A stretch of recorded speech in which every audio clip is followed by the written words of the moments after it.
Welcome to the Leadership Accelerator podcast presented by New Era Superintendents. This is Matt Kinnaman, the founder of New Era Superintendents. And the Leadership Accelerator is a podcast about leadership and life, featuring real superintendents and their stories of real challenges faced, creatively confronted, and overcome for success. Our host for the Leadership Accelerator is Stephen Murley, good friend of many of us, professor of education at the University of Iowa, and a superintendent in many places, most recently Green Bay, Wisconsin. Subscribe to our channel, like New Era Superintendents every place you see us, and enjoy this episode of the Leadership Accelerator. Welcome. We are excited today to have Superintendent Jerome Farrell with us. And as always, this is an opportunity for us to explore some of the challenges that we face as school leaders, but then most importantly, to explore the successes that our colleagues have had and hopefully to learn from them and to think about how that applies to our district. So Jerome, welcome. Hi, thanks Steve for inviting me. So if you could do us a favor and just tell us a little bit about where you are so we know a little bit about the district. Well, I am in my second year as superintendent of School District 150. We are just southeast of the city of Chicago, about 20 minutes. We have two schools in the district, one pre-K to third grade, and then fourth to eighth grade with our junior high and our elementary in the district. I have 5 cabinet members on my team, 2 principals, and we have 3 assistant principals in the school. Full board, our school board has been together for probably the last 10 years strong together. We had one that came in, had to replace someone that had moved out of the district just maybe about 3 or 4 years ago. But very, very, very good school district, good place, a community to raise your children. We have great relationships with our mayor and with the other districts in our neighborhood. So I know that every day we run into challenges, roadblocks, obstacles, etc. in our role as leaders. And you brought one with us today to explore. If you could lay that out for us so that we understand what's in front of you. You know what? My challenge I want to talk about today is I started in the district as principal, and that was in 2015. And we had, during that time, my time had 3 superintendents. One had retired maybe my third year into being the principal. And then we had one that was here for 3 years before she retired. And then the district had an interim superintendent that came in.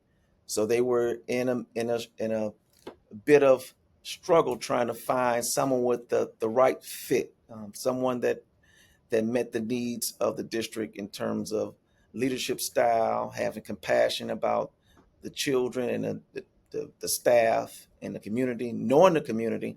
And so all these things that come about, and there was a conversation that our board president had with the full board, knowing that they wanted to move from having an interim superintendent to a full-time superintendent. And they had all asked, well, what's going on with Dr. Farrell? He hasn't applied to become superintendent. We're just wondering why. We've been on his search, and we believe he has someone qualified in the district. I didn't know all that was happening. And I had other colleagues that were asking me, how come you hadn't applied? And I said, well, one thing I said, I met my goal becoming principal. That was one of the things I wanted to do in life and achieve in education. My intent was never to become a superintendent. And so the board president had approached me, and she asked me that question that was going around, and so were other leaders. They were asking, Dr. Farrell, you need to apply. So hearing this information, I prayed about it, talked to my wife about it, and realizing that this could be something very possible, that they were very serious about doing this. And so I spoke with my professor. I enrolled in school at Concordia University. It's in Illinois, River Forest, Illinois, right outside Chicago.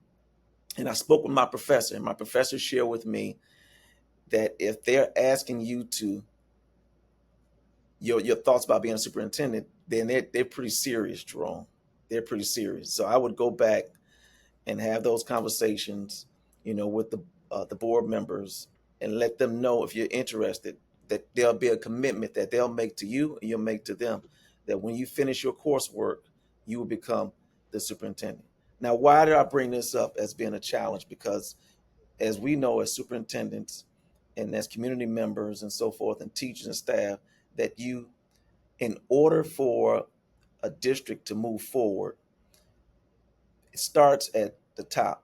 It starts with the leadership at the top, having someone in there that has that relationship with the board, that can have goals, have strategies and things in place that will help the district move forward. We are a district, whereas we were making minor gains as far as academically and so forth, but the one that really stood out to me was our 5 essentials. And that's the part that I want to get into as becoming a superintendent. That it was a struggle to get staff, parents to understand the importance of 5 essentials. And 5 essentials, what that entails of, that is something that's required by all schools in the state of Illinois to complete this survey, and it gives us a framework on the needs of our district, of each district, and it breaks it down to individual schools as well. And we saw that out of the 5 essentials, we were doing well in either one or two, and this was happening for some years. And so we had to figure out a way to encourage our parents and our staff and our students, that when they take the 5 essentials, how important it is to show how well we are doing as a district. And so what we've done, um, with our strategic plan, is we implemented that. We said we just can't talk about it. We need to make certain that we put things in place where well, everyone, all our stakeholders, will understand the value of it, the value in it. So what we ended up doing was, we had, during our strategic plan, one of our sessions, we had probably about 40 stakeholders. We had students, maybe about 8 students, at least about 10 to 12 community members, which consisted of even parents, other superintendents in the district, other um, curriculum specialists within the district, all in the same room, police officer and fire chief and so forth, all in the same room. And we looked at the data. Where are we now? And so out of that, we said, why don't we do mid-year checks? Let's do some mid-year checks, because the 5 essentials is always administered in January, February, each year. And so what we started in the summer. So I'm glad that we're having this conversation right now. The summer of 2024, we had our first uh, mid-year check, and we start off just with the staff. And so we received the feedback. Now, what the 5 essentials does, it's a Likert scale that has only, strongly agree, disagree, neutral, and agree, and strongly disagree. I may have been saying it in the right order, not in the right order, but anyhow, you get to get my point. And so that's the only data that we get. What we did was had the students, the parents, and the teacher explain your answer. So we took safety. As you know, safety is heightened in all of our districts. That is safety and then literacy. So we really took that information. How do you feel about behavior in the hallway? Do you feel safe in your classroom? Does your child feel safe on the school bus? Can they go to their teacher and have a conversation with their teacher? So all of these, it was always neutral and so forth. In some cases, we may get some agrees, but now I share with our staff, and I've been sharing with our students, and we're going to have more focus groups. Now we understand your why behind why you agree or disagree or strongly disagree, which we weren't getting that information from just taking the 5 essentials on its own. This has been uh, a trailblazer in our district. It has been very informative for us to be able to have this information. We meet on Mondays. I call it Power Hour Monday. for all of our cabinet members, and I meet twice a month with our principals, and we review this data, we analyze it. We've taken our second climate survey. We just did that in January, so we went from June to now January, and we're seeing the needle being moved, where there's more confidence in our parents and our students and our teachers just by being a part of making changes in the district. Because out of it, we now have clear book bags for all of our students. We have 2 resource officers as a result of these surveys. We've staggered dismissal time for our elementary students, now junior high students. All of these have come out because of we're looking at the data. Um, Parents are starting to understand it more, students and our staff, the reason why we have these surveys, not just having it one time a year. And we didn't do it's a long survey, the one that we get from the 5 essentials, but we just poured out ones on safety and school climate. So don't have any more. It's between 9 to 15 questions when it could take up maybe about 5 or 10 minutes to complete them. And the feedback has been wonderful. I've also included that in our state of the district. We started that. It's called the state of the district. I've been saying state of the union, so I'm getting a lot of laughs. It comes off my tongue, but it's the state of the district, and it has that information in for our parents and for our faculty and for students as well to be able to see that. I really like that idea of parsing out a part of the survey because people get survey fatigue. And one of the questions I was going to ask you was from the conversation with your constituents, whether it's internal with your teachers, your admin team, your board, or externally with parents and community members, how you keep them invested in the survey and knowing that you're able to shorten it. That's a fantastic idea. Have you seen consistency in the number of participants from the first survey to the mid-year? It's increased. Even It's better. doubled the amount of participants now. We also mentioned it, Steve, during our SIP days. So we give teachers the opportunity to be able to participate during time allotted during a school day. And the same thing this time for the parents.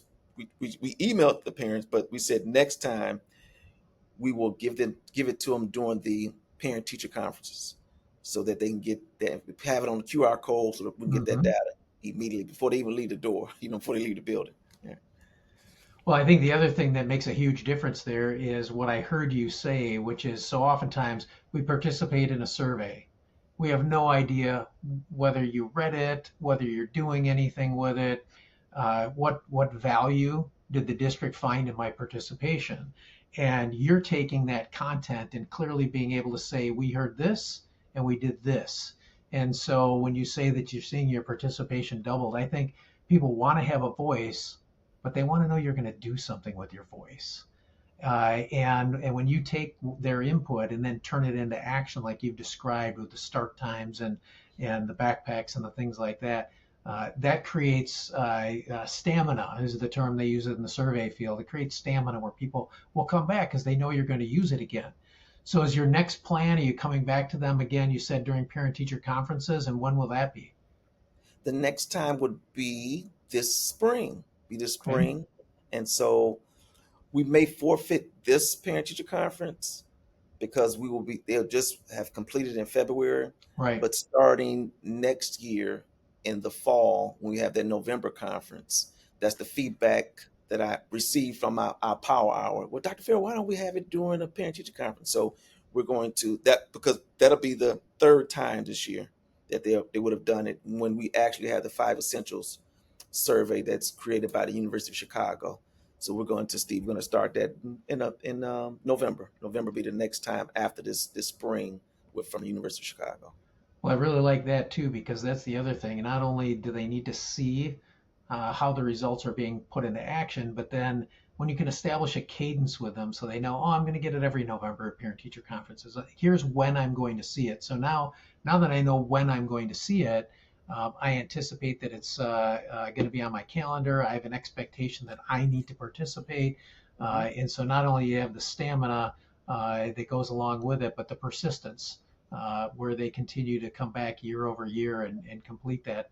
Boy, that'll give you some wonderful not only baseline data from this year, but then you'll start to see some trend data moving forward. I like what you just said about that. And one of the things that I learned even during our national conference with superintendents, I happened to have had a conversation with Stephen Covey. Remember, we had him out there and Yes. trust and inspire.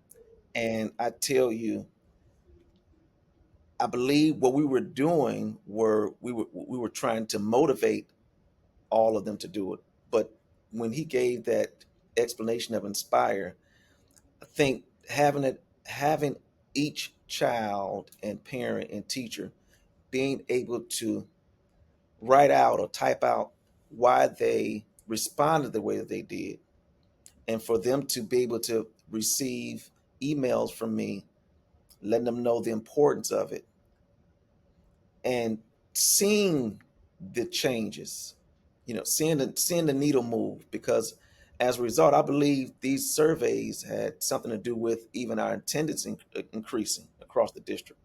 We increased an entire 1% from last year to this time, December 23, August, December, August to December 2024. And I believe that's as a result of we're constantly giving parents a voice, an opportunity to share and explain how they feel about our district, the good and areas where they feel like we can improve. Well, that's a great way to take us out there, is that connection to Covey and the trust and inspire piece from that last conference we were at together, and knowing that when parents trust you, when parents trust the board, when parents trust the district, because again, we're all acting in loco parentis when they give us their babies at the start of the day there. When they have that trust in you, which they get from that regular interaction, far more likely to make sure that their kiddos actually show up at school. Jerome, it's been wonderful talking with you. Thank you so much for sharing both that challenge and that success story. There's a lot for us to take away as we work on building trust with those with whom we work on a daily basis. Oh, my pleasure, my pleasure. Anything that you need, let me know, and I'm here. I've been learning from great people, and so it's a pleasure to be a part of this team.